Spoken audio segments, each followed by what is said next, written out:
Queridos amigos diletos visitantes, abra comigo a palavra de Deus nesta manhã na carta de Tiago. Nós lemos no capítulo 1, versículo de número 18, Tiago 1, versículo 18, estas palavras: segundo a sua vontade, ele nos gerou pela palavra da verdade, para que fôssemos como primícias das suas criaturas. E o nosso tema e título nesta manhã é Vocábulos da Graça de Deus. Nesta manhã nós queremos considerar 5 termos bíblicos bastante recorrentes na palavra de Deus. Aparecem muitas vezes, mas são termos, todos eles relacionados à obra de Deus na salvação. Mas são termos e palavras muitas vezes mal compreendidas pelo povo de Deus. E são termos ou vocábulos muito importantes, porque cada um deles comunica uma doutrina. Nós devemos pensar sobre estas palavras, estes vocábulos, esses termos, como átomos. Dentro de cada átomo há um poder muito grande, né? Quando é quebrado aquele átomo, um grande poder é liberado. Assim, não são apenas termos ou palavras, são verdades gloriosas e profundas que comunicam, que explicam a poderosa obra de Deus na salvação de uma alma. E cada um desses termos intitula uma doutrina da fé cristã. Mas, como eu mencionei, muitos deles ou são confundidos uns com outros, pouco entendido.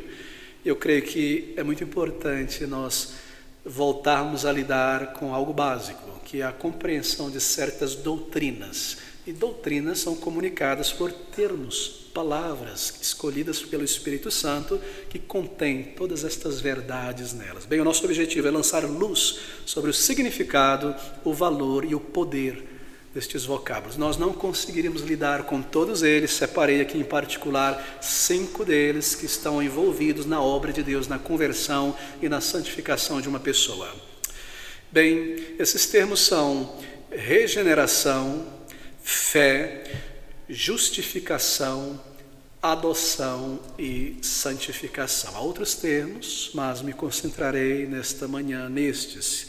O tempo é curto e nós queremos focar nesses em particular. Bem, deixe-me iniciar imediatamente com o primeiro termo diante de nós, aqui em Tiago, capítulo 1, versículo 18. É o vocábulo regeneração. Versículo de número 18, segundo a sua vontade, Deus, Ele nos gerou pela palavra da verdade, para que fôssemos como primícias das suas criaturas. Está aqui, gerar, mas na obra de Deus é regenerar, gerar novamente, esta ideia. E regeneração é uma obra inteiramente realizada pelo Espírito Santo de Deus. Não é algo que nós realizamos, não temos este poder, é o poder de fazer nascer algo. A vida pertence a Deus, só Ele pode dar vida. E regeneração traz esta ideia, a obra de Deus. Regeneração, ela pode e deve, na verdade, ser compreendida de 2 maneiras. Isso esclarecerá a nossa compreensão sobre o que a Bíblia ensina a respeito de regeneração.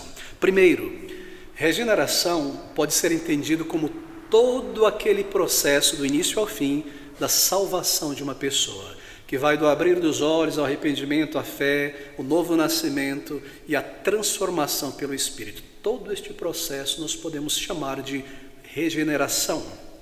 O processo inteiro. Ser gerado novamente por Deus através da sua palavra, ser regenerado, gerado de novo. Abra comigo em 1 Pedro, capítulo 1, versículo de número 23, algumas páginas para frente. Pedro diz assim: sendo de novo gerados, não de semente corruptível, mas da incorruptível, pela palavra de Deus viva e que permanece para sempre. Você percebeu aqui, gerado de novo, ele quer dizer salvos, transformados, feito por Deus uma nova pessoa. Assim, esta é a primeira aplicação do termo regeneração. Marque isso em sua nota, muito importante.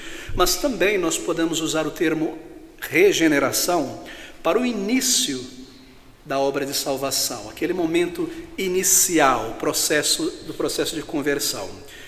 Esse momento inicial, este princípio primeiro, aquela luz que raia, aquela semente de vida, também pode ser chamado de regeneração. Mas para nós diferenciarmos desta regeneração que explica todo o processo, nós chamaremos esta segunda compreensão de regeneração inicial, certo? Regeneração ou concepção inicial é algo instantâneo, Bem, você já ouviu muitas vezes essa ilustração aqui deste púlpito. E a ideia é esta: Deus irá gerar, transformar, fazer uma pessoa nascer de novo. E tudo começa na concepção inicial. Assim é a vida, não é? Aquela semente ali, junto com o óvulo, uma célula que começa a se desdobrar, os membros, daqui a pouco a vida nasce. O início, quando Deus põe a semente de vida, abre os olhos espirituais de uma pessoa, nós podemos chamar isso de regeneração inicial. Ela não está salva ainda. Deus abriu os olhos para que ela possa compreender a vontade de Deus, compreender as doutrinas da fé, arrepender-se, buscar ao Senhor, clamar a Deus por misericórdia, ser salva. Aqui está uma pessoa morta em seus pecados. Deus abre os olhos desta pessoa em determinado momento da vida, ou na infância, ou na adolescência, ou na vida adulta. As parábolas do Senhor ilustram isso, né? Os trabalhadores que são chamados ao campo pela manhã, meio-dia, à tarde, à noite. Deus salva pessoas em vários momentos, segundo a vontade dele. Mas tudo começa ali, com este abrir dos olhos, a semente inicial que levará ao processo de arrependimento, fé no Senhor, e a uma nova vida que nasce ali. Tudo começa ali, meus queridos irmãos. Regeneração inicial, esse primeiro estágio da obra de Deus na salvação de uma pessoa. E é algo que acontece instantaneamente, seja ouvindo a palavra de Deus, lendo a palavra de Deus, ou pensando sobre a palavra de Deus, porque regeneração, a semente é plantada pelo ouvir da palavra de Deus.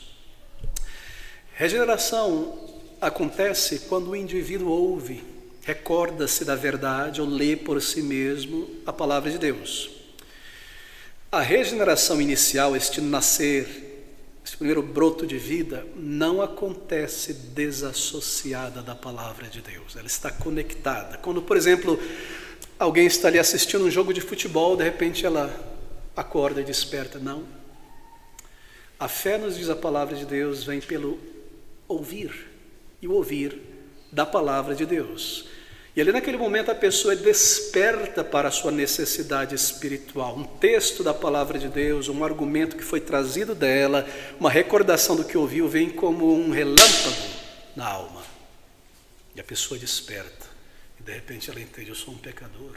Ou Deus é real, Ele não é apenas um conceito. Ou que esta vida ela é tão vazia. Ou sobre a pessoa de Cristo. Isso acontece conforme a palavra de Deus opera dentro de nós. Isso é declarado de muitas maneiras na palavra de Deus. Bem, isso encoraja muito um pregador, não é verdade? E alguém que evangeliza. Por quê? Porque nós entendemos que o poder de salvar alguém não está em nós, nem em nossos melhores argumentos apologéticos ou explicação do texto. Nós simplesmente não conseguimos ressuscitar um morto. Mas nós aprendemos que conforme nós comunicamos com fidelidade, simplicidade, as verdades do Evangelho, que o Espírito de Deus tomará essas palavras e causará um profundo impacto na alma, despertando. Ele plantará a semente inicial de regeneração que lançará uma pessoa no caminho de buscar a Deus e a salvação. Isso nos dá grande encorajamento em permanecer na palavra de Deus, nas verdades da palavra de Deus. Assim, evangelismo é isso. É arguir com a mente, com almas a respeito da verdade, trazer e apresentar, confiando na obra do Espírito Santo. Assim, a fé inicial para a salvação, ela acontece em conexão com a palavra de Deus. E sem essa regeneração inicial, a concepção inicial, a alma está adormecida. E assim a mente precisa ser desperta por Deus para entender as verdades da palavra de Deus. Por quê? Porque a conversão é algo consciente. Conversão é um nascimento consciente. Você percebe, ainda que não entenda com clareza o que esteja acontecendo, mas você percebe a obra de Deus em tua vida. Você sente os teus pecados. Você entende agora que é um pecador. Estas verdades comunicam isso. Você é levado a pôr a tua fé no Senhor e a clamar, é algo consciente. Tudo isso vem pela palavra de Deus. Conversão não é uma cirurgia, como eu tenho mencionado, sobre anestesia geral. Você dorme e acorda e teu transplante de coração foi realizado e você levanta e começa a andar. Não, você recebe um novo coração, mas é uma cirurgia que você está desperto.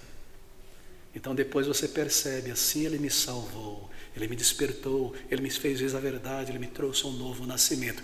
Deus precisa abrir o entendimento de uma pessoa na concepção inicial para que ela compreenda estas verdades. Isso mova a sua mente, o seu coração, sua vontade em direção ao Senhor. Coração de pedra, então, é transformado em um coração de carne. Deixa-me dar um exemplo em Atos, capítulo 16, versículo de número 13 a 15, nós vemos Deus fazendo exatamente isso. Atos 16, versículo 13 a 15. Paulo ali, não é? Pregando o evangelho. E no dia de sábado saímos, Paulo e os seus companheiros, fora das portas lá de Filipos, para a beira do rio, onde se costumava fazer oração. Pessoas que temiam a Deus estavam ali orando ao Senhor, judeus. E assentando-nos falamos às mulheres que ali se ajuntaram. E uma certa mulher chamada Lídia, vendedora de púrpura da cidade de Tiatira, e que servia a Deus, nos ouvia. E o Senhor lhe abriu o coração para que estivesse atenta ao que Paulo dizia. E depois que foi batizada, ela e sua casa nos rogou, dizendo: se haveis julgados que eu seja fiel. E aqui a igreja ali em Filipos começa a tomar forma. Deus precisou abrir o ouvido, plantar a semente inicial. Antes disso, nós ouvimos e entra por aqui e sai por aqui, não nos afeta, não nos move. Assim, se Deus não plantar a semente inicial de vida, não há vida. De maneira que regeneração, então, se aplica a todo o processo, mas nós falamos também em termos de regeneração inicial, esta obra gloriosa de Deus. Queridos amigos, você, meu irmão, minha irmã, possui familiares não convertidos, que já ouviram o evangelho muitas vezes, talvez, e certamente o nosso testemunho envolve a nossa postura, um bom testemunho de Cristo, e as nossas palavras, mas tudo começa com oração. Assim, ore ao Senhor, clame a Ele que abra os ouvidos do coração deste ente querido, desta esposa, deste marido, deste filho, desta filha, neto, sobrinho. Clame a Deus, continue a rogar a Deus, que o Senhor faça isso, porque é uma obra, tudo começa no coração, na alma. Deus abre os ouvidos da alma, e aquilo que foi ouvido tantas e tantas vezes, que faz todo sentido para nós, é tão óbvio, tão claro, mas para a pessoa não faz sentido algum, de repente se torna claro. E a pessoa cai em si. E aquela pessoa começa a buscar o Senhor de uma maneira intensa, real, verdadeira. É maravilhoso ver isso acontecer. Pessoas que você às vezes pensa consigo mesmo: essa pessoa nunca irá buscar Deus. Que pessoa mundana, que pessoa dura ou egoísta, de repente, torna-se uma pessoa preocupada com a sua própria alma. Essa é uma obra do Senhor, tudo começa ali. Uma obra de Deus desde o início, cada estágio até o final dela. Assim, o termo regeneração expressa toda a obra de Deus, mas também esse estágio inicial da salvação. Agora deixe-me passar para o nosso segundo vocábulo nesta manhã, é o termo fé. Fé. Efésios capítulo 2, versículo de número 8, nós lemos essas palavras de Paulo, nos informando o que é a fé. Palavras bem conhecidas, Efésios 2, 8, porque pela graça sois salvos por meio da fé, e isto, fé, não vem de vós, é dom de Deus. Bem, o que é fé? A palavra de Deus, o termo fé, pode ser separado, compreendido em três grupos. Há três grupos de verdades compreendidas dentro desse termo fé. Primeiro, nós falamos, ou a Bíblia fala, sobre fé como doutrina, aquilo que nós chamamos de a fé cristã, os ensinos da palavra de Deus, esses pilares que tocam a salvação, a pessoa de Deus, a obra do Espírito, a conversão, a eternidade. Ou seja, fé, a palavra fé na Bíblia significa isto, primeiramente. Fé é o conjunto de doutrinas. Judas se refere à fé que uma vez por todas foi entregue aos santos. A verdade, um conjunto específico que foi entregue. Não é algo sem fim a fé, a doutrina. É algo que pode ser contado, numerado, compreendido e guardado, e foi entregue. Ela é limitada, ela é precisa, foi dada por Deus, um conjunto de verdades. Assim, fé significa inicialmente doutrina. E nós temos também na Bíblia um outro significado para a fé, a ideia da fé temporária. Há uma fé temporária, nós chamaremos ela de fé emocional. Ela dura por pouco tempo, algum tempo, e então ela se vai. Por quê? Porque esta fé emocional, ela não tem raiz, fundamento na palavra de Deus, na verdade, na doutrina. ela não está fundamentada naquela primeira fé. Então ela não dura. Lembra-se da parábola do semeador, não é, que esclarece isso? A fé começa a nascer, mas porque não está firmada na palavra, ela não dura. E a fé de muita gente é assim, uma fé passageira, emocional. Estão na igreja por um certo tempo, depois você as procura e não as encontra mais. A fé temporária, ela é emocional, sentimental apenas. E porque a fé temporária é emocional, então ela não vence o mundo. E porque ela não vence o mundo, de volta para o mundo ele e ela vai. Abra comigo em 1 João capítulo 1, versículo de número 4. 1 João 5, na verdade, versículo de número 4. Essas palavras. Porque todo o que é nascido de Deus, lembre-se de regeneração, nova vida, vence o mundo. Como? E esta é a vitória que vence o mundo, a nossa fé. Esta é a fé. A fé que vence o mundo, mas a fé emocional, ela não vence o mundo. Ela volta, ela vive no pecado. Essa é uma fé da música gospel, não é, das boas palavras, de estar na igreja, de querer estas coisas. Não é uma bolha vazia, sem raiz. É a fé que não consegue vencer o pecado na segunda-feira. Domingo foi uma descarga emocional, louvou, senti. Na segunda-feira não tem música de fundo, eu não sei lidar com o meu pecado porque eu não tenho fé. Então, vou com o mundo.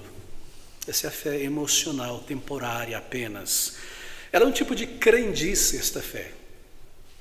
E esta é uma fé herdada também. O que eu quero dizer por fé herdada? É uma fé que eu recebi dos meus pais. Fé nominal, uma fé cultural. Pessoas que vivem em um país, uma cidade, uma região, uma comunidade cristã, eles herdaram isso, parte da sua identidade cultural. Uma fé herdada, ou cresceram na igreja. Mas porque ela não é uma fé que vem do alto, então ela não vence a carne. E assim, as pessoas conseguem viver na carne, no pecado, enquanto vivem na igreja, sem problema algum na consciência.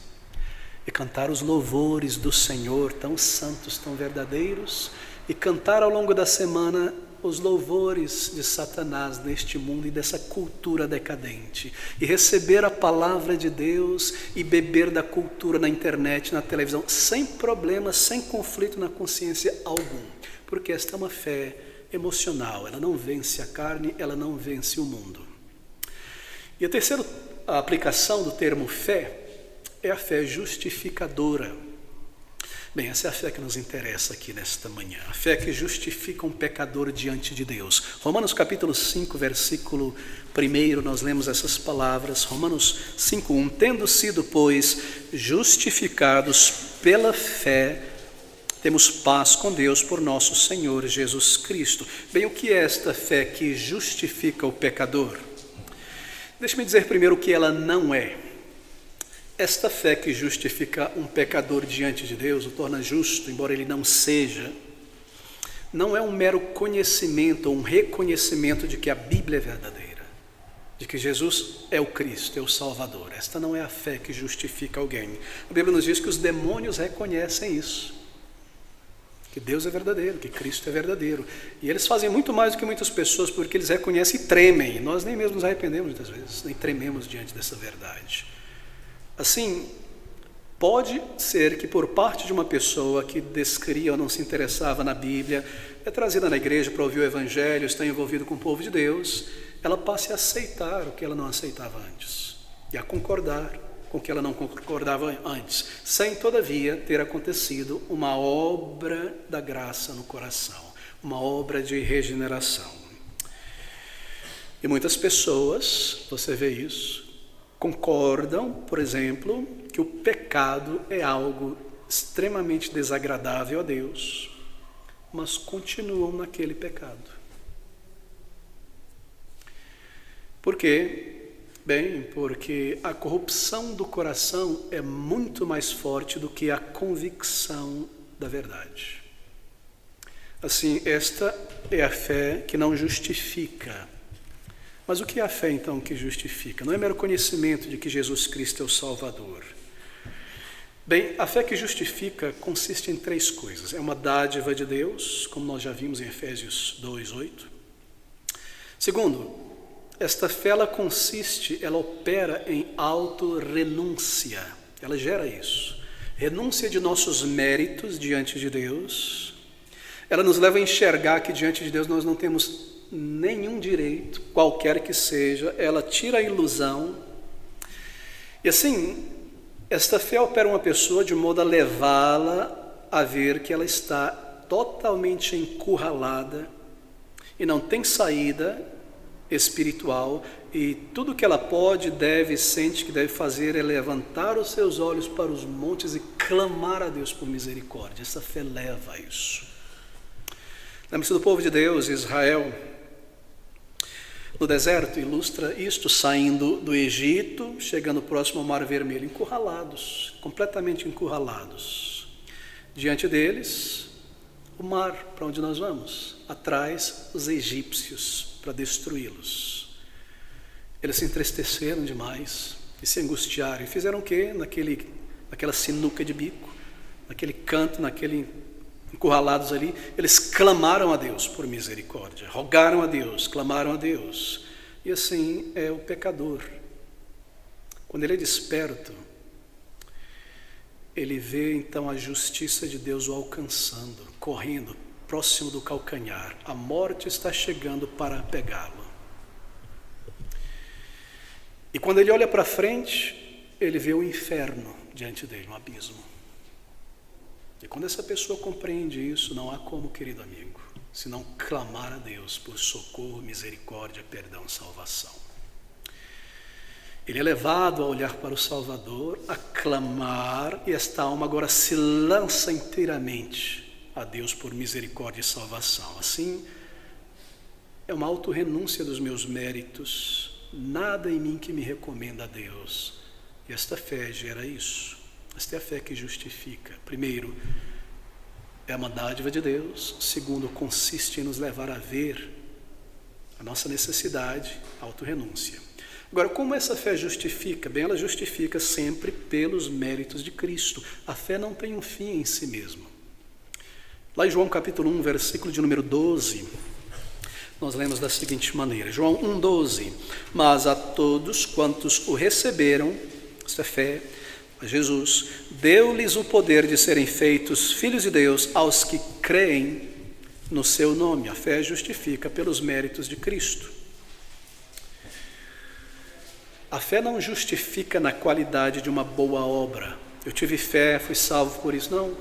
Se ela justificasse desta maneira, então a nossa fé seria um Cristo.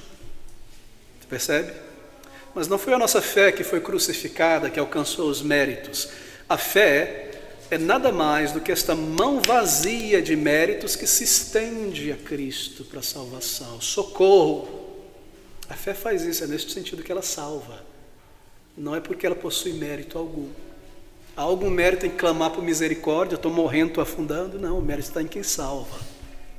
Assim a fé justifica desta maneira porque ela se apega a algo, aos méritos do Senhor Jesus Cristo Salvador. E assim Deus atribui a esta fé honra e fez dela salvadora e justificadora. Queridos irmãos, esta fé, ela é muito preciosa. Ela é o diamante desta diadema evangélica do Evangelho. Assim como o ouro é o metal mais precioso entre os demais metais preciosos, assim é a fé entre todas as graças de Deus.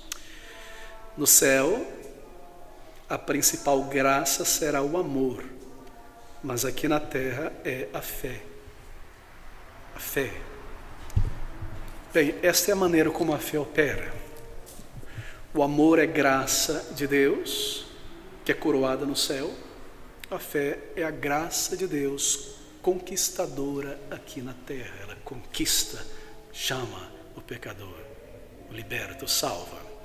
Segundo, a graça, ou melhor, esta fé que justifica, ela influencia, não é? Todas as demais graças, ela faz funcionar as demais graças. Nenhuma dessas graças de Deus entra em funcionamento antes que a fé comece a operar. Mansidão, bondade, domínio próprio, etc, etc, etc. É como um carro.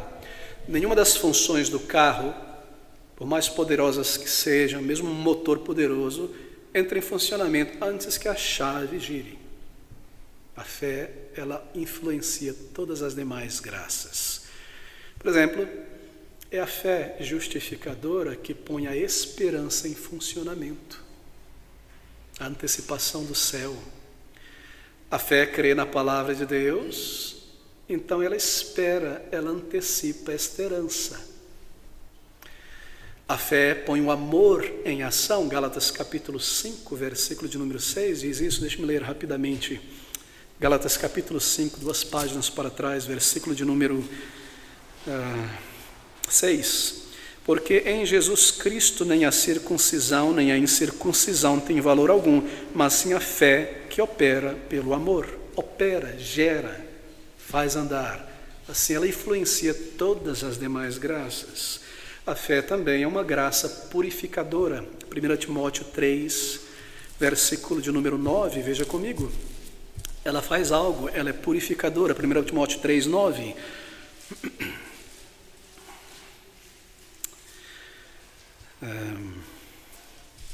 Guardando o mistério da fé numa consciência pura.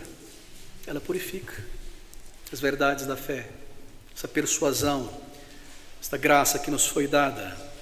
Porque assim a fé, ela é para a alma como o fogo é para o metal precioso. Purifica. Ainda embora ela não elimine todo o pecado em nós, ela elimina o amor pelo pecado. Isso faz uma diferença gigantesca, meu querido irmão. Porque nos diz a palavra de Deus que aquele que é nascido de novo não vive na prática do pecado. Assim, embora esta fé não elimine todo o pecado, ela rompe o pecado em nós. O poder, melhor, o amor do pecado em nós. E esta fé, ela olha para o Senhor Jesus Cristo.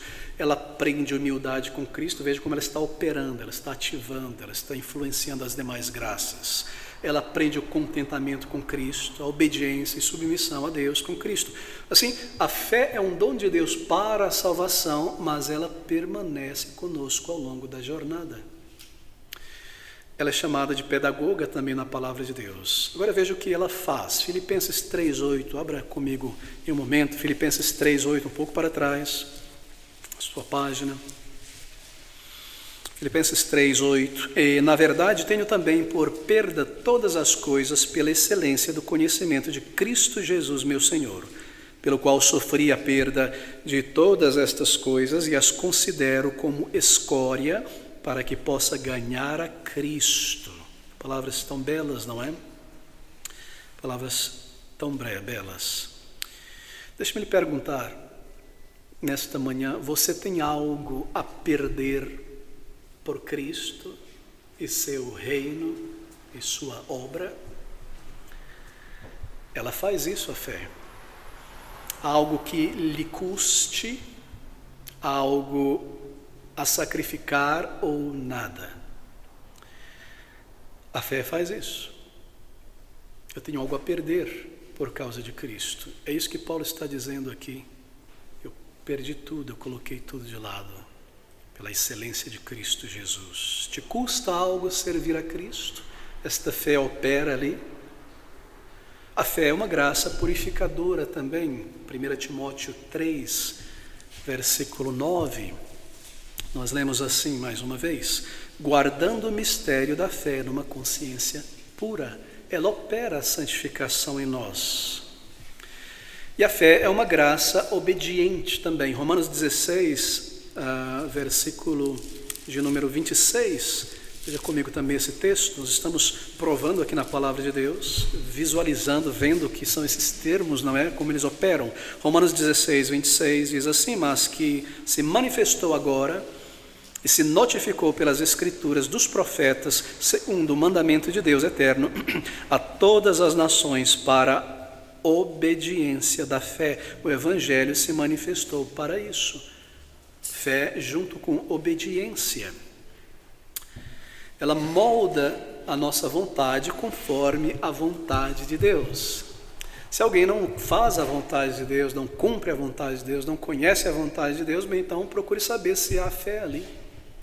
Se esse carro não roda, não anda, procure saber se há um motor ali, ou se a chave já foi iniciada. É isso que nós aprendemos aqui, esta é a lógica espiritual. Esta fé, ela não é imóvel, ela não contempla a Cristo de uma maneira estática, apenas a imagem de Deus, imago Dei, contemplando, não. Ela nos faz agir, ela nos leva a trabalhar por Cristo Jesus. Cristianismo, fé, não é pegar um violão, não é um violão, sentar na mureta da casa, num dia morno e gostoso, à noite, começar a tocar um hino evangélico. Não, fé não é isso, querido. Ela não somente crê nas promessas, nas verdades da palavra de Deus, mas ela obedece às ordens de Cristo. E a pergunta é óbvia: você obedece o Senhor? Quando você entende com clareza a vontade dele, há imediatamente uma obediência. Eu vou mudar para agradar ao Senhor. Você olha para a vontade de Deus. Deixa eu me colocar nesses termos. Quando você aprende a vontade de Deus, o Senhor, você olha para a vontade de Deus como um privilégio ou como um peso? Examine o coração.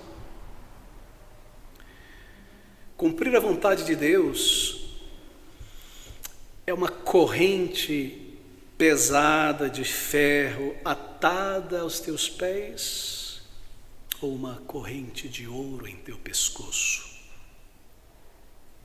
Examine o coração. Há esta fé na alma. Queridos irmãos, a fé também cresce, ela é obediente ao Senhor. Ela não é apenas contemplativa, ela ouve, ela crê, ela se levanta em obediência. Fé é isso.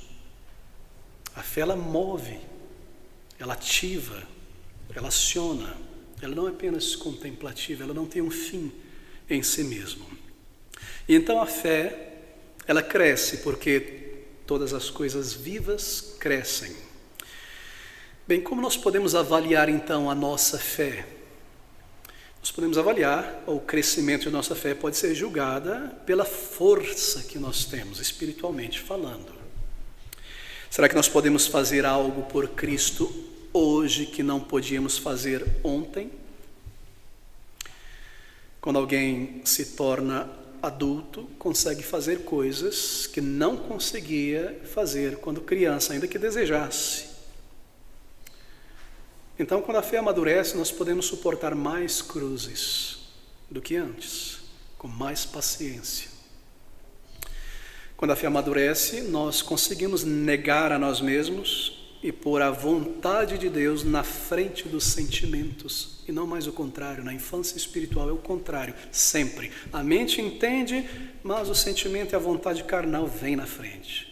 Mas conforme a fé cresce e amadurece, nós começamos a negar a nós mesmos uma força vital e colocar a vontade de Deus acima do que o corpo sente. Você pode vencer o torpor do corpo, da mente, o comodismo para se dedicar a Cristo quando a fé amadurece. E você pode, quando a fé amadurece, mesmo negar prazeres legítimos para mostrar o teu amor por Cristo. A fé faz isso, não é verdade? E a fé muda a pessoa, pois ela deseja honrar e agradar a Deus. Assim a fé cresce. E a maneira de avaliar o crescimento da minha fé, a força que ela tem, isso é observando isso. Assim, meus irmãos, fé não é um sentimento vago, é tão real, é tão claro e é testável por estas verdades da palavra de Deus. E a fé também afeta o nosso caráter, certamente. Porque, por exemplo, a fé numa pessoa é vista pela maior doçura do caráter da pessoa. Você sabe, não é? Uma fruta, quando cresce e alcança maturidade, ela se torna mais doce. É assim que nós vemos a maturidade da fruta, não é? Ela aperfeiçoa o seu sabor essencial, os açúcares vão se formando a mais ali, não é? ela se torna mais doce. Assim são as obras feitas pela fé, mais doce, tem um melhor sabor. O crente serve a Deus com mais doçura, está entre os irmãos com mais doçura. Isso é o resultado de uma fé madura. Submete a palavra de Deus com mais doçura, as obrigações da palavra de Deus com mais doçura. Está nas palavras, nas reações, na disposição. Assim a fé afeta, ela faz algo, ela afeta o caráter. Eu leio estas verdades como Colossenses 2, 8 em diante. Isso afeta a minha vida. Então eu mudo pela graça de Deus, rogando graça do Senhor. E aí é um amadurecimento, ela afeta. Fé, então, esta persuasão nas verdades da palavra de Deus. Ela nos é dada na conversão e ela continua conosco, porque é fé na verdade, na palavra de Cristo. E se eu estou persuadido destas verdades, elas me movem, elas me mudam, elas me transformam. Senão, não há fé ali. Quão maravilhosa é a palavra de Deus, não é? Que nos ensina desta maneira. E nós podemos clamar a Deus por graça e mudar para agradar ao Senhor. Ela afeta o nosso caráter. E a fé, meu irmão, deve ser fortalecida. Fortaleça a sua fé. Porque é pela fé que nós vencemos o mundanismo, a velha natureza e Satanás. A Bíblia diz que a fé é um escudo. Você quer ser protegido? É assim que nós nos protegemos. Quer ser, entre aspas, blindado? É assim, é levantando o escudo da fé. O que é esse escudo da fé? Verdades, doutrinas. Quando eu sou atacado na mente por um argumento para o pecado, eu levanto o escudo da fé. Eu digo, eu já nasci de novo, essa é uma verdade. O Espírito de Deus habita em mim. Eu vou me encontrar com o Salvador. Eu levanto, então eu lanço fora isso. É assim que nós vencemos o mundo, a velha natureza e Satanás, por esta persuasão na verdade. Veja, toda tentação é um argumento na mente. Seja da velha natureza, coração velho, a reminiscência do pecado, que é argumentar com a nossa mente, nos enganando de Satanás ou do mundo, não é? É sempre um argumento. Não é com a mente desligada, estou aqui parado, de repente Satanás vem, me amarra e me joga no pecado. Ele argumenta, assim que ele tenta. E o escudo da fé é um argumento contrário a este argumento, porque é muito mais forte. Ele começa a argumentar para o pecado, o que quer que seja, vai, está muito bom, ninguém vai ver, segue em frente, isso vai lhe trazer muitos bens, uma vez, isso, aquilo, argumento para a carne, argumentando com a mente. E você levanta o escudo da fé e diz, não, eu sou uma nova criatura em Cristo.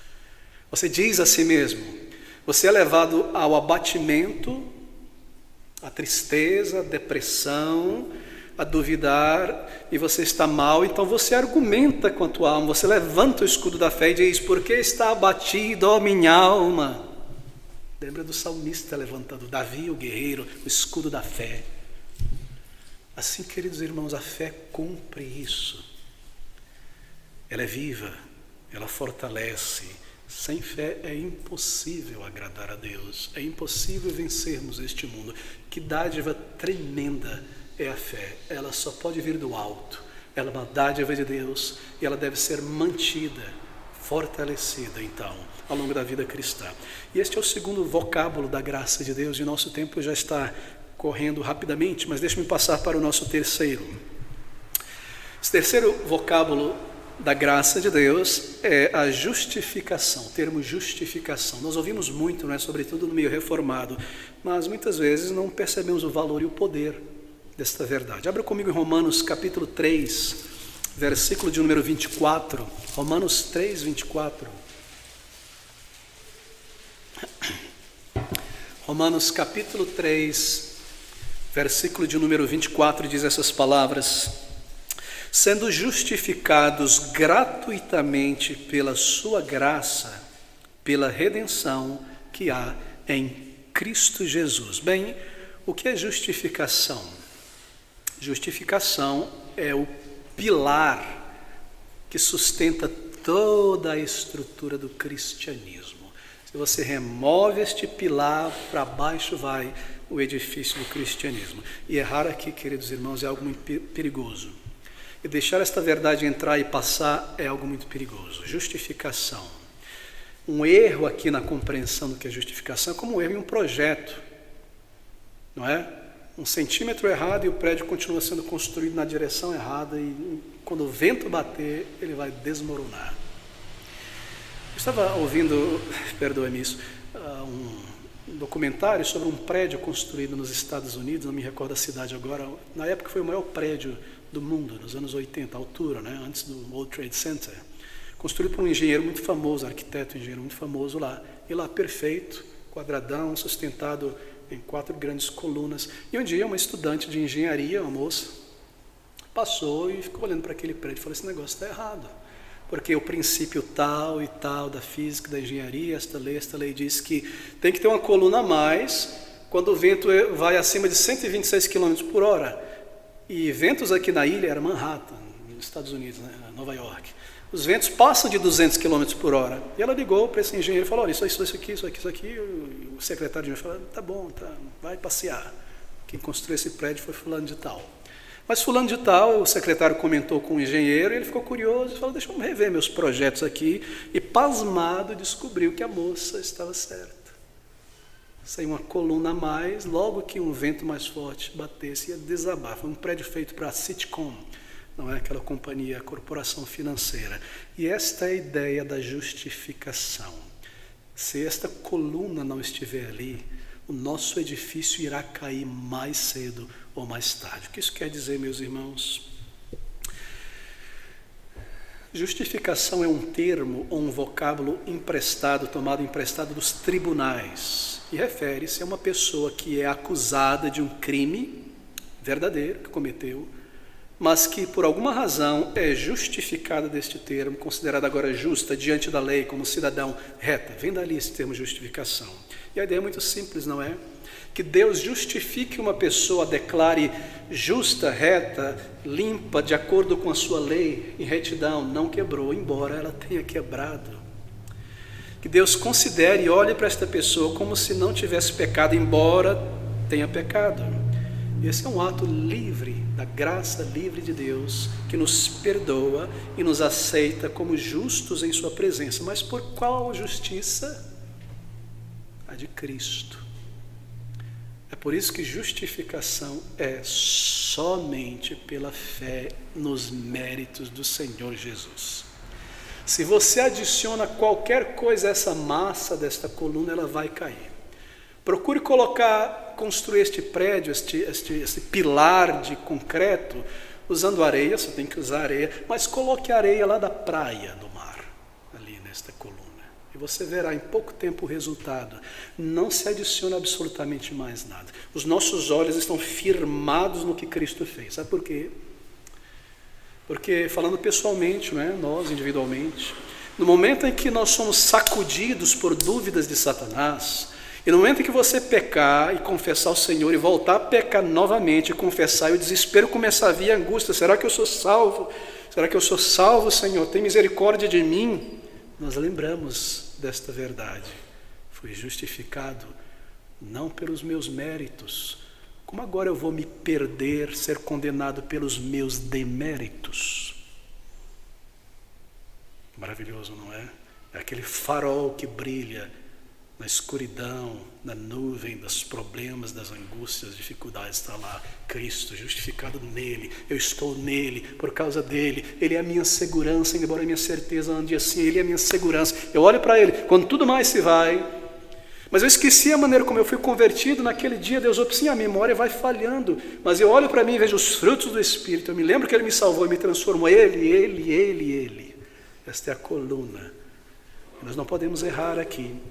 Assim, todo edifício que se baseia em Cristo mais alguma coisa, não permanecerá em pé. Cristo mais Maria, Cristo mais boas obras ou caridade, Cristo mais meus sentimentos, Cristo mais o meu batismo, Cristo mais isso, mais aquilo é igual a nada, nada mais Cristo é igual a tudo.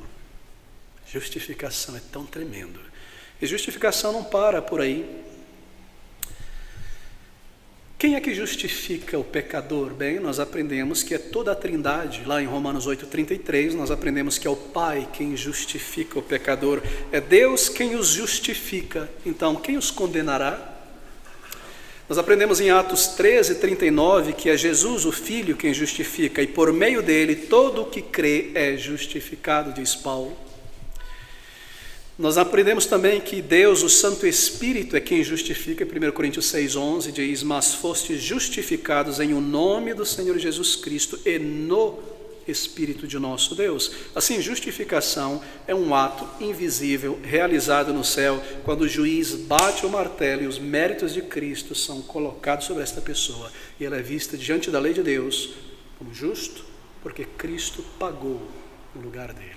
É maravilhoso, queridos irmãos. Para onde nós iremos, se não para o Senhor Jesus Cristo, pecadores como nós, diante de um Deus santo e glorioso, diante de quem nós temos que encarar um dia no julgamento? Para Cristo, Ele somente, justificação no Salvador. Bem, qual é a base ou a causa da justificação? É a livre graça de Deus. Nada em nós, às vezes como crente, não é? Passam os pensamentos assim: poxa, agora eu entendo porque Deus teve misericórdia de mim, no meio de uma massa de pessoas Ele me chamou, me escolheu.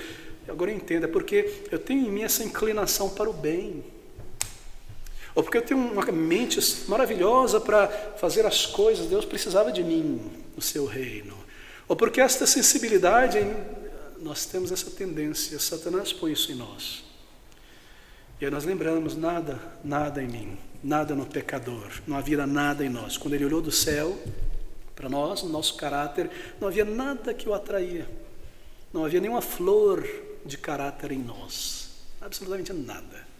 Então João, o apóstolo João nos diz lá em 1 João, nisto, deste lado da linha aqui, nisto está o amor, nós aqui, Deus aqui, não em que nós tenhamos amado a Deus, mas que Ele nos amou primeiro. Então, justificação está baseada inteiramente na graça de Deus, nada em nós. Isso é algo maravilhoso, não é? Algo maravilhoso, justificação.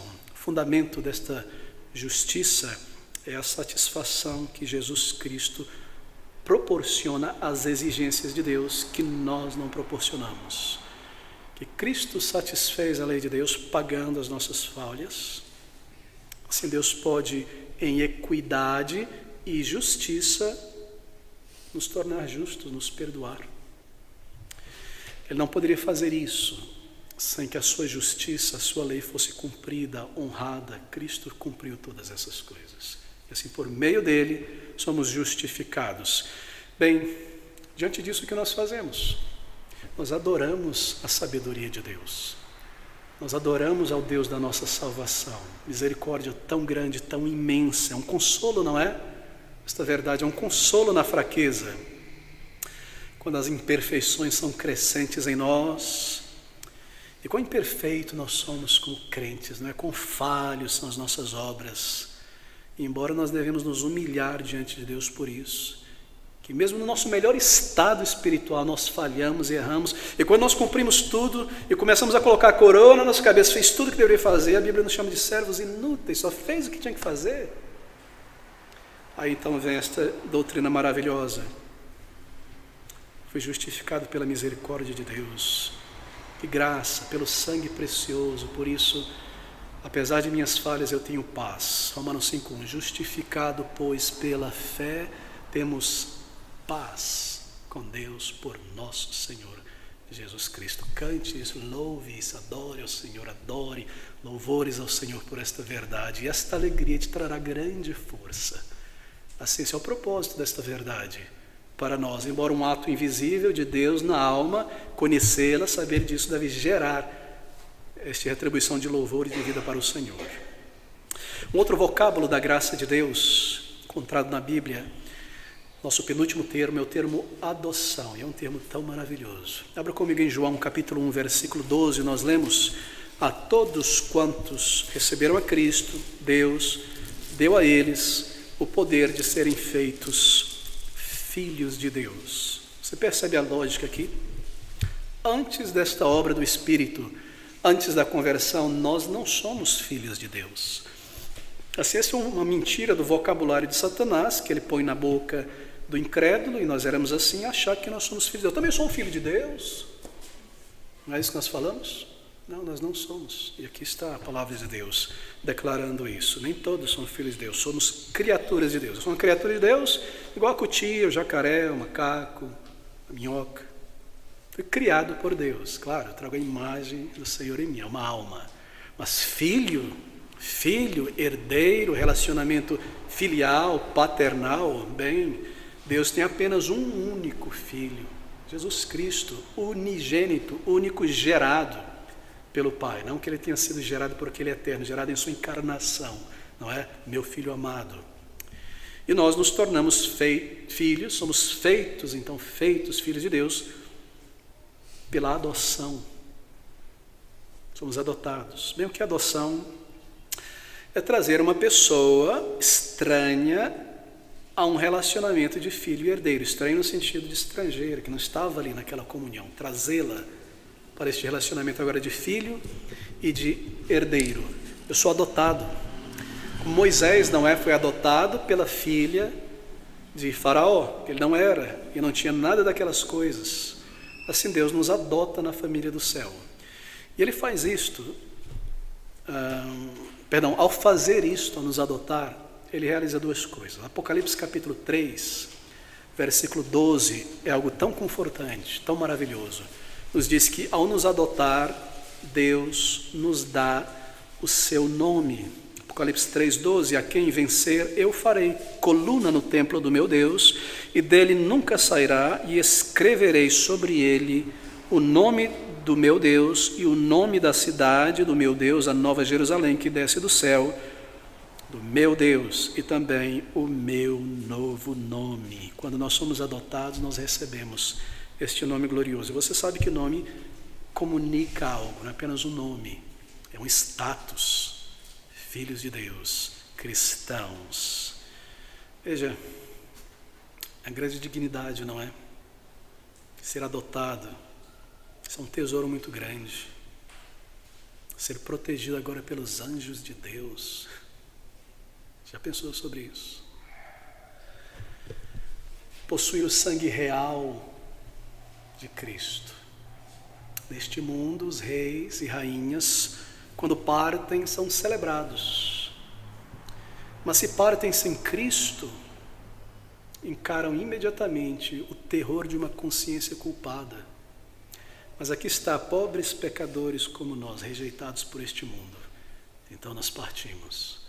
Glória eterna, os portais celestes, os anjos de Deus a nos conduzir. Meus irmãos, não se impressione com este mundo, impressione-se com isso, que você agora é um filho de Deus. Pense sobre o que isso significa. É maravilhoso. Eu não preciso temer a Deus com um temor febril, servil, de terror. Aquele trono de justiça e relâmpago se tornou um trono de graça, onde o meu Pai Celestial se senta e eu posso vir a Ele como uma criança, depois de teimar e ser repreendida, vem, abraça o Pai, conversa. Esse temor do terror foi lançado fora. Isto é ser um filho, uma filha de Deus. É algo maravilhoso. Então, Ele nos adota para um estado diferente. Antes éramos escravos, agora livres. Gálatas 4:7 fala sobre isso. Tesouro, herdeiros. E a causa, mais uma vez, o instrumento dessa adoção é a fé. Gálatas capítulo 3, versículo de número 26. Você pode ler depois, nosso tempo corre. Bem, antes desta fé operar em nós, dada por Deus, nós éramos filhos ilegítimos. E assim Deus não se envolvia comigo nem com você na qualidade de filho ou de filha. Não era esse o relacionamento de Deus conosco, antes da adoção. Terrível pensar sobre isso, não é? O não crente, ele pode chamar a Deus de seu juiz, mas nunca de seu pai.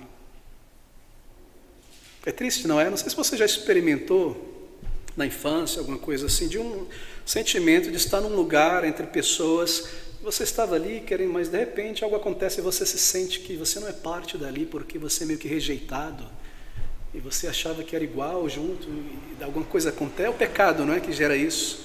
É assim que Deus lida com o não salvo. Nós não temos um relacionamento filial com Deus Santo estando no pecado. Mas a adoção nos traz para Ele. Somos conhecidos, queridos, amados, juntos, ali perto com Ele. Adoção significa isso, esse é o poder da adoção. E a fé nos leva a isso, é a graça filiadora. Agora veja o tamanho do amor de Deus em nos tornar filhos. João fala sobre isso, maravilhado, 1 João capítulo 3, versículo 1. Ele diz assim: vede, preste atenção, olhe para isso, ponha diante dos teus olhos esta verdade hoje, amanhã, ao longo da semana. Vede quão grande amor nos tem concedido o Pai, que fôssemos chamados filhos de Deus. Por isso o mundo não nos conhece, porque não conhece a Ele. Ser chamado de filho de Deus é algo tremendo, não é? É algo tremendo, filho de Deus. Pense sobre a maravilha desta graça, que é ser um filho de Deus, poder clamar a Ele, mesmo quando nós falhamos. Às vezes nós vamos orar e vem aquele sentimento de indignidade dentro de nós, não é? E aí nós nos lembramos da verdade, que a misericórdia de Deus é maior do que o meu pecado. Então nós vamos diante dele mais uma vez. Pedimos graça e perdão e Ele perdoa. Isso se refere a esta adoção filial. É maravilhoso, queridos amigos. Agora pense sobre você, sobre a grandeza deste amor. Deus nos adotou quando Ele já tinha um filho. Ele não precisava de mais filhos. As pessoas muitas vezes adotam quando querem ter um primeiro filho. Outras pessoas quando querem ter mais. Mas na maioria das vezes, quando não podem ter, querem ter um filho que leve o seu nome, não é? Mas Deus já tinha um filho. E esse amor de Deus por nós é maravilhoso. Nós precisávamos muito de um pai, mas Ele não precisava de um filho, Ele já tinha. E assim Ele nos adotou. Pense no que nós éramos antes dele nos adotar. Nós éramos pessoas muito deformadas em nosso caráter. E dificilmente alguém adota uma pessoa problemática, imoral, violenta, enganosa, dura. Quem adota uma pessoa assim? Normalmente se adota alguém que tem uma certa índole, não é? Mas Ele nos adotou não quando nós estávamos lavados, transformados e regenerados. Foi antes. Ele olhou para aquele moleque, aquela menina, aquele criminoso, e eu vou adotar. Esse é um amor muito grande. O amor de Deus por nós. Ele não nos adotou quando nós estávamos já educados, criados, obedientes, não.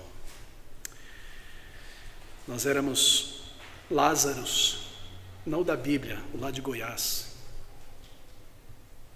Ele nos adotou para nos transformar e pôr a sua imagem em nós. Você para às vezes para pensar sobre isso. A misericórdia é muito grande, não é? É graça muito grande.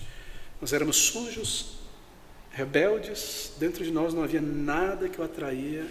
Ele nos deu o seu Espírito. Nós éramos inimigos de Deus.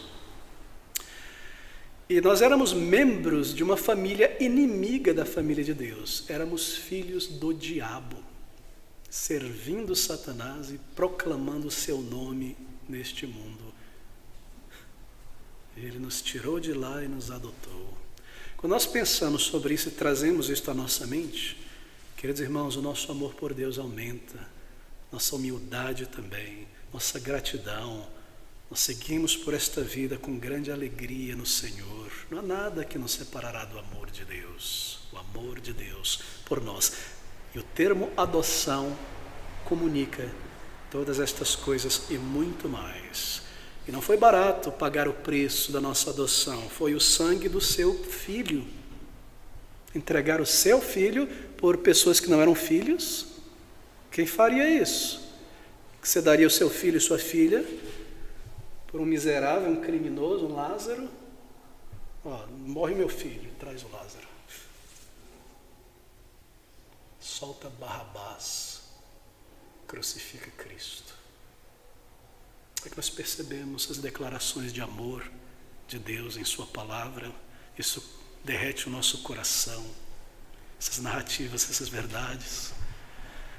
É incomparável, é incompreensível, é muito grande, é maravilhoso, é tremendo o amor de Deus por nós. A adoção comunica isto, adotados em Cristo. Sinais de que agora somos adotados. Como é que nós podemos perceber isso? Que o nome de Deus está em mim, o amor de Deus está em mim? Bem, um filho, ele obedece ao pai. E a vida desse filho é caracterizada por submissão, obediência à vontade do Pai Celestial. Amor pelo Pai, amor por sua palavra, o que Ele diz, o que Ele comanda. Amor também pelos seus filhos, por todos os seus irmãos. Eu o considero irmão, tenho o mesmo sangue que eu tenho correndo em minhas veias espirituais. Não é apenas uma pessoa que está ali, né? Um irmão, uma irmã. Eu penso, eu olho por esta pessoa e eu digo a mim mesmo, é um irmão, herdeiro da graça de Deus, o mesmo amor que eu tenho pelos meus irmãos e irmãs, eu vou ter, demonstrar e me esforçar para ter por esta pessoa. Isso é um sinal da filiação, da adoção. Pelas coisas de Deus, pela casa de Deus, pela obra de Deus, pelo seu reino, pelo seu dia, pelo seu culto, pelo seu serviço. Ser guiado pelo Espírito de Deus mostra que somos filhos de Deus. Romanos 8,14, não é? Somos guiados pelo Espírito, fomos adotados. Somos filhos de Deus. Assim exalte a Deus, louve a Deus, agradeça a Deus. Se afaste deste mundo, meu irmão. Você pertence a Cristo, um filho, uma filha de Deus. Mantenha isso em mente. E aqui está mais um vocábulo. Nós consideramos regeneração, fé, justificação e adoção. Agora, por último, mas não menos importante, santificação é o nosso último termo. E eu penso que nós continuaremos a lidar com este termo no próximo domingo, mas deixe-me mencionar algo. A Bíblia diz que a quem Deus torna justo, justifica, Ele também santifica. Não há uma coisa sem outra. Se não há santificação, não houve justificação. É assim que nós examinamos o nosso coração. É assim que nós observamos e distinguimos se alguém é salvo ou não. Não julgueis, mas a Bíblia me dá a maneira de julgar certa. Como? Com a reta justiça. Aqui está, padrão. Se não há santificação, não houve justificação, porque justificação envolve a vinda do Espírito, santificação, novo coração, novo caráter, regeneração e tudo mais. Santificação é uma obra de Deus. Ela é iniciada na salvação e ela se desenvolve a partir da salvação, depois, a partir do momento que a criança nasce. A santificação não nos leva à salvação. Nós não nos santificamos, perdão. Nós não nos santificamos para sermos salvos. Salvos para a santificação, diz a palavra de Deus. E essa é uma obra sobrenatural do Espírito, porque antes da salvação, justificação, adoção, nós éramos contaminados. E Deus agiu. E Ele transformou, e Ele continua agindo, porque há dentro de nós um terreno cheio de ervas daninhas que você deixa passar alguns dias e volta e se surpreende, elas estão dessa altura. E Deus continua, não é? Flores não nascem, meus irmãos, naturalmente em um terreno, elas devem ser plantadas. Ervas daninhas nascem naturalmente. As flores devem ser plantadas. Se há algo bom em nós, melhor em nós, foi uma obra do Senhor em santificação. Nunca se gabe, nunca se orgulhe de algum aspecto bom, melhor, maduro em você, porque toda boa dádiva vem do alto. E tudo que nós temos vem de Deus. Foi Ele quem fez isso. E a santificação é esta obra de Deus. Santificação é algo intrínseco, porque se localiza no coração, é colocado ali por Deus. E isso é algo que a religião de muitas pessoas não pode criar. Porque a religião, então, tem que ser feita de coisas externas, não é? Ela não cria santificação no íntimo. Assim, a santificação de um religioso não convertido, o que é? É isso, uma piedadezinha visual, ajoelhar, subir a escadaria, vestir uma camiseta de um santo. É algo externo. Ou fazer isso, fazer aquilo. Santificação, que vem da justificação, adoção, é algo no coração, algo intrínseco, colocado ali dentro de nós. É a base da verdadeira religião, é uma fé sincera no íntimo. Salmo 51,6 diz: Eis, Senhor, que te comprazes na verdade, no íntimo e no recôndito me fazes saber sabedoria. Santificação é ali, querido irmão. Quando ninguém está vendo e ninguém por perto, eu desejo santidade em meus pensamentos, em minhas ações, em minhas palavras. Ela é intrínseca, ela não é coagida, ela está dentro de nós e assim ela opera santificação. E é algo progressivo esta santificação, cresce, desenvolve-se mais e mais ao longo da vida. E essa santificação, ou verdadeira santificação, é a maior marca de que uma pessoa é um filho de Deus. É a característica mais distinta, que mais distingue alguém entre um filho de Deus e um filho do mundo: santificação. Nós somos salvos para isso. Nosso Deus é santo, a sua igreja é santa, o seu reino é santo, o céu é santo. Santificação, um vocábulo tremendo. Oh, meus irmãos, está aqui.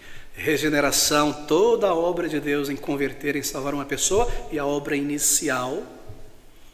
Fé, um dom de Deus, vem do alto, no momento da salvação e daí por diante, ativando a minha vida, os frutos.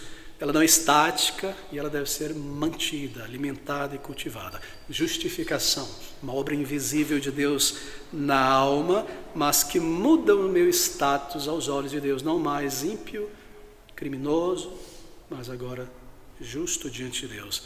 Adoção.